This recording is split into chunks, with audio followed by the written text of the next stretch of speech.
it's gonna be from the craze of Maru to the stoicness of Jules. Yep, and this is actually a really important match for Jules. Once again, he does have a 45% win rate after week 2. His Jin has seen better days, but at a 25% win rate. And the last time they faced off against each other, it was Jules with 6-1, of course, in terms of overall record between the two. And that Claudio has been exercising the Eliza a lot. And thematically, of course, Claudio would have the advantage here. And talking about Jules Jin, this environment hasn't been too good for him. Makes things a lot more risky, and I would have to say that it does sort of eliminate some of the defensive options like step guarding, step ducking, and whatnot. But once again, the Omegas, they are the kings of adjustment. They are the Terminators. They download, they adapt, and they're like, I see. That's how you do it. And let's see indeed. But right now, Jules has 23 points, and he still is in the conversation for top 8. His last opponent, his opponent in terms of trying to claw all the way back is going to be the story between him, Coffee Prince, and Mouts. Mouts right now is already sitting at 28 points. Coffee is sitting at 26 points. But Jules right now needs to set a precedent from here on. He needs to win this match. This is a super important match. We're shifting the tone here from a great entertaining match from Don Argus to pure determination here from Jules. And this match needs to be a 2-0 if he wants to be in the conversation of really putting up a threat in terms of top 8. And talking about this match, although Don Argus is out of contention for top 8, he can still play spoiler. He is going to be the denier of dreams, and once again, he's a bit of a gatekeeper himself in the sense, so Jules has to play absolutely perfect in this matchup. Yep, definitely. A 2-1 is great, but a 2-0 feels more secure from here, and Jules, I'm pretty sure, would prefer security. And that's just how the Omegas are. They have a contingency plan for everything, and I believe this situation is no different.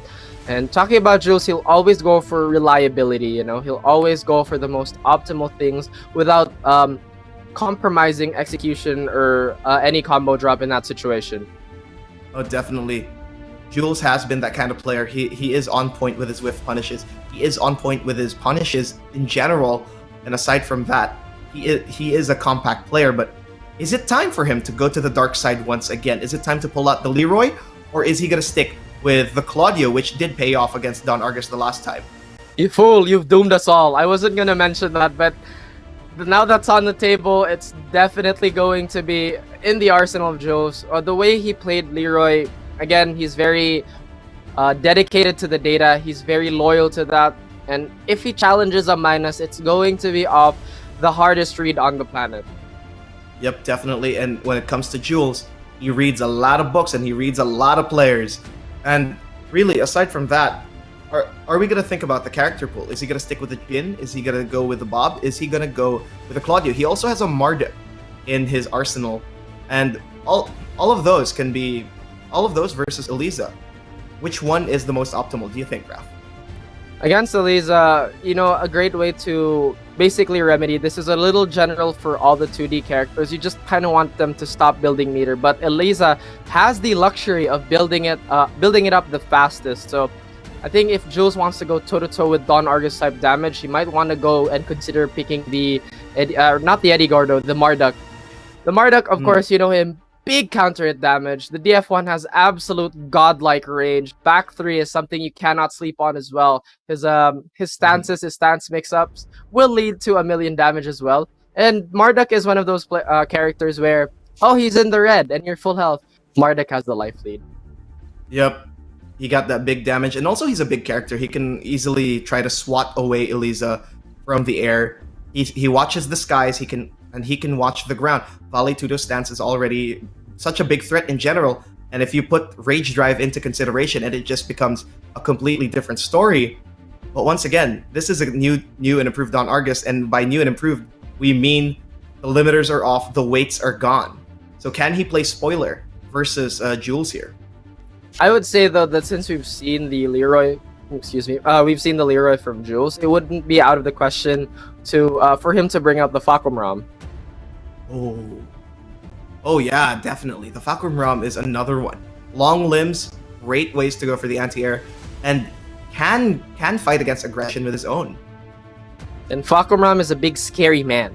You know, like you just kind of look at the surface of things. He's a big scary man with big scary limbs. And again, talk about Fakumram. He's a 2D character without the bar. Basically, he doesn't have a great sidestep, much like the 2D characters. But once he touches you, it's ouch. You know, it's pain city. Yep. Against Fakumram, everyone is soft and bruises easily, like a day-old ripe fruit. You know, you just touch it a little bit and just But that's pretty much it for him. But another thing is the fact that, you know, he's pretty much 7 feet tall and probably could dunk you from the air. That's probably why you should keep your fruits in the refrigerator. Also, you don't want them to bruise. That's just a friendly reminder. But yeah, Fakumram, big scary man, big scary damage. But again, talking about Jules, he does have a pick that I've seen from him personally, but we haven't seen yet on the high. Well, actually, we've seen it once or twice. The Paul Phoenix. You know, you want damage, you get the OG Paul Phoenix. Death Fist, Demo Man, you know the drill. Oh, definitely. And we've seen the way he plays Paul. It is pretty much something that we've never. When you think about Jules, you think about conservative, stoic, just pretty much compact. Then he comes out with Paul and he just goes like, oos! Comes in there and he comes crazy. We've seen the way he plays there. It's so uncharacteristic. It really is, and I love that that all of these players from the rosters, these athletes, they have that one special character where they just kind of turn the aggression up. And I would say AK is, although he is quite aggressive with generally most of his characters, the way we see him play Paul as well, we see a lot of hop kicks, we see a lot of demo men, we see a lot of hard reads on the Death Fist, you know. So it's an entertaining experience all around from all these players. And really, let's see what Jules is going to pick from here. This is going to be big stuff if we see the Paul, but I'm guessing the Claudio from here. And I was right. And the Claudio has been tried and tested. It's also home court for Claudio. Duomo de Sirio here with a balcony break. So this is going to be additional damage on both sides. But we'll just have to see who's going to access it first. Yep, whoever gets that balcony break already has a massive advantage altogether. And of course, the massive stage at the bottom. Both of them have good enough wall carries to really utilize that. But once again, swanky suit here for Claudio. And of course, the Eliza putting on that outfit, the bikini, and let's go to the beach. But no, Jules goes for the Ira instead. Instant running to start off strong with Jules, keeping Don Argus at bay and already at the wall with less than 10 seconds being burnt here. And the whiff punish. Don Argus not looking too sharp here. Oh, definitely. That's once again, this is Jules' Claudio. If there's anything that we've seen in this Claudio here, it actually goes for a lot of offensive capabilities. Considering the fact that the Ira is there and good punish there from Jules using that forward 2-2, and really Jules looks like he's really determined to get in that top 8. Ooh, that was interesting decision not to launch punish the down back 3 here, but Don Argus gets the big counter it anyway. We'll compensate for that I would say mispunish, but Jules is gonna be hurting. Oh, definitely, and now he's 1 pixel away from rage. Once again, he throws that Ira, and Jules really can't answer this round with Don Argus just going on the offensive. So it is pretty much a back and forth here. The goal for Jules is to get that Starburst up, get that additional damage and properties, but it's already here. Going for the more reliable combo is Jules, and Don Argus is going to be feeling this. Oh my god, that was a good read there from Jules, but on the other hand, Don Argus still has a lot of health to work with, and he's so close to building meter. Oh my god, he lets it rip, and Don Argus is going to be in a world of hurt. There's the setup. No, the cross-up doesn't happen, and Don Argus is in rage. And my goodness, the 5 foot, rather, the 5 foot eye poke there with the Ira. Jules once again super sharp on these whiff punishes here. That's -10, but not a lot of the cast can punish that. That though, that is pretty unsafe. Oh, good stuff. Aware that Jules was gonna let it rip there. Don Argus was going good stuff, good defense from him. But there, once again, Don Argus does have full meter. So this is gonna be a combo going to the wall. Jules is in trouble. No, half health. There's the setup though from Don Argus. And the bloody drive is there, so Don Argus has to work a little bit harder here to get that meter going. Jules, meanwhile, doesn't have Starburst, so he does have that going for him. That's 0 on hit, so Don Argus has to be careful as well. He is in the red. Oh, that's safe though. Jules, once again, does have the life advantage. Oh, good block against Don Argus. No snakes here, sir. And Jules gets game 1. And Jules is paying attention to the grass to see if any of the snakes were trying to get at his ankles. And once again, Don Argus really turning up the aggression. We know what his game plan is for today, and I must say for Jules, the awareness of that, we haven't seen Don Argus throw that out at all in the previous, I would say, 3 episodes of the Nationals, and somehow it just brings it out at an unfortunate time, basically. Basically, when all bets are off, you gotta pull out, you gotta go deep, you gotta dig deep. But then, of course, Jules found him digging deep, and he said, "Yeah, I'm gonna bury it with you." Just took the shovel and just finished it off. This Claudio from Jules, again, Jules is one of the most fundamentally impressive players we've seen on the roster, and he really maximizes that, I would say, quite short list of moves that Claudio has. But Jules has been doing that to great effect, don't you think, Young Rafiki? Oh, definitely. And aside from that, his utilization of the Starburst really puts a threat there. The forward 1+2 is already a big threat, and even if it whiffs, you don't want to go forward, because immediately if you let it rip, it's a free launcher, especially if you have the Starburst. The Starburst is pretty much like, as you said before, a mini meter. One thing I've noticed with Jules as well, when he does have the Starburst, he rarely ever uses the down 2-2 and the forward 1+2, as you've mentioned. I feel like he's using it as mental pressure. He's just showing that his hand is glowing, those tools are available, but that doesn't necessarily mean I have to use them for them to be effective. It really is. It's not the fear. It's not the fear of the Echo Slam. It's the thought. No, it's not the Echo Slam itself. It's the thought of the Echo Slam, and that still applies to fighting games here, with Jules showing that threat with the Starburst. And now we're going straight to Howard Estate. 3 wall breaks. It's gonna be fun. And just talking about mental warfare, that is basically half the battle in Tekken. You know, if you let them walk them down with you just fearing for your life of all the options, then you've basically lost half the battle. So you have to keep your bearings straight. You have to just compose yourself. You know, that's the word, composure.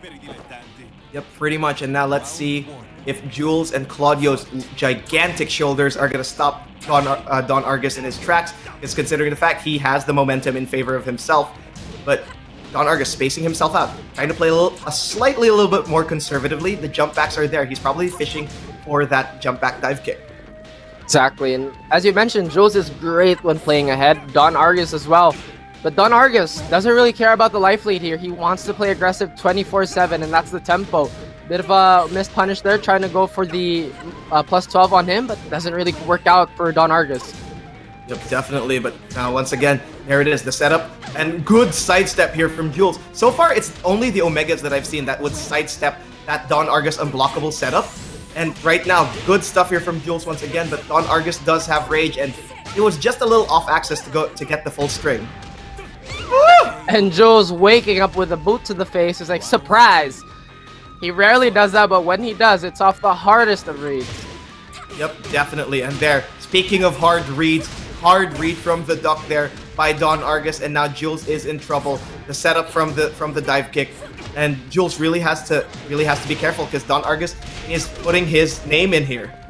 And he really is. I think Don Argus was trying to set up for a jumping 2 there, but this might be close to killing him.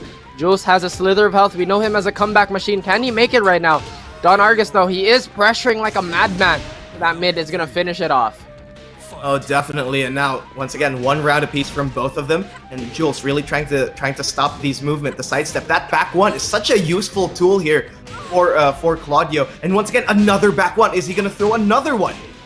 And Jules, usually the divine defensive technique here. Don Argus will get the first blood on the tatami wall here, but another step just to avoid those plus frames here. Jules, once again, looking like the Demon's Bane to Don Argus, but Don Argus looking like the Wild Tiger. Yep, the Wild Tiger coming in here, but does he have the Blast Core ready?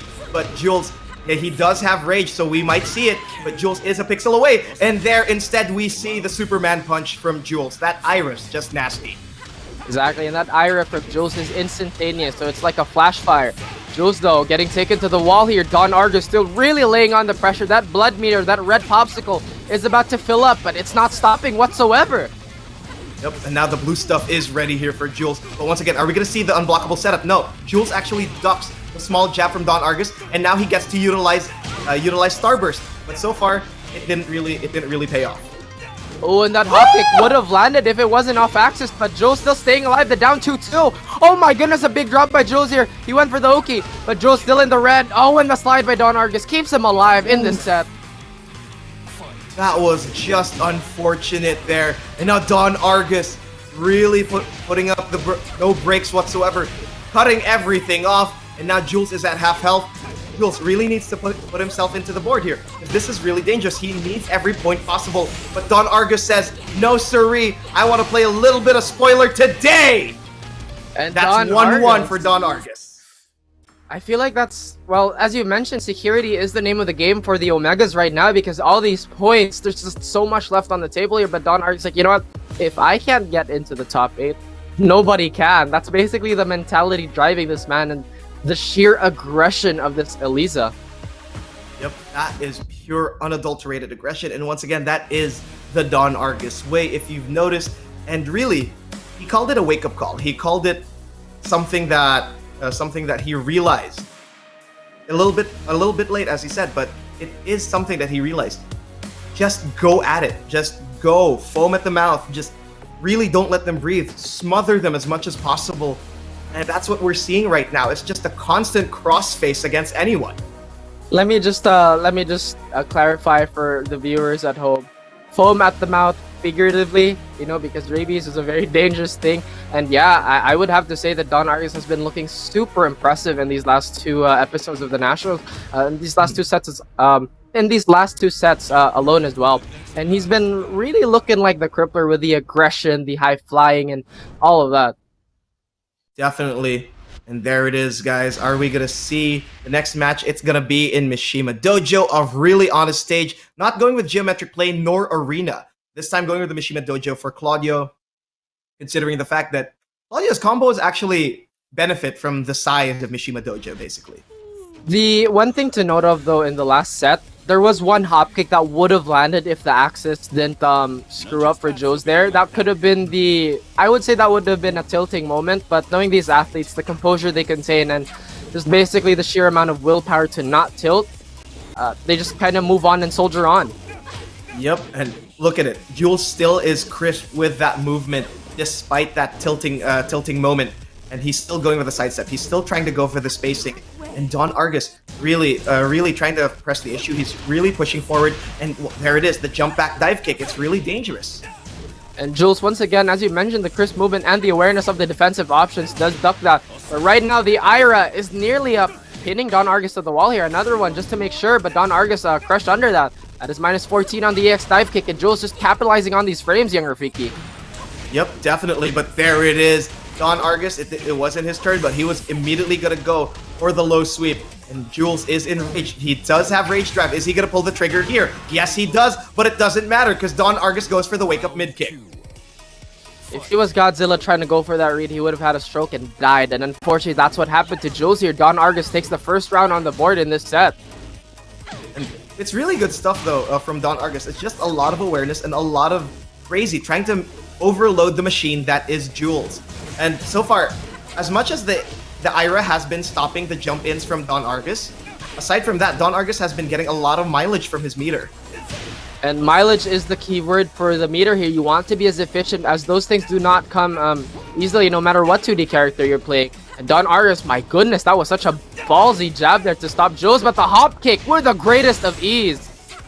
Yep, definitely. And Jules right now needs these points, and he's really determined. And once again, there it is, another key charge setup, and Don Argus gets away with it twice today. Somebody call the cops. That's not legal, but Jules is still in this. One more mix-up. What's gonna happen? 14 seconds. We are at the moment of no return here. What a duck by Jules. He's trying to close this out. And a big jump to one. Oh, no! No! That was unfortunate. A small pixel of health, not in favor of Jules, and Don Argus gets that round. But once again, key charge setup. No, we're snuffing that. You can't block anyways when you're on key charge. And I love the awareness by Jules to keep going for it. But now he's gonna be against the wall. Don Argus looks like he's about to play the denier of dreams right now. Oh my god, Dream Denial looks like it's gonna be his job today. Unblockable setup! No sidestep! Oh no! Don Argus denies the dream for now for Jules. And he gets 2 points for himself. That's a 2-1.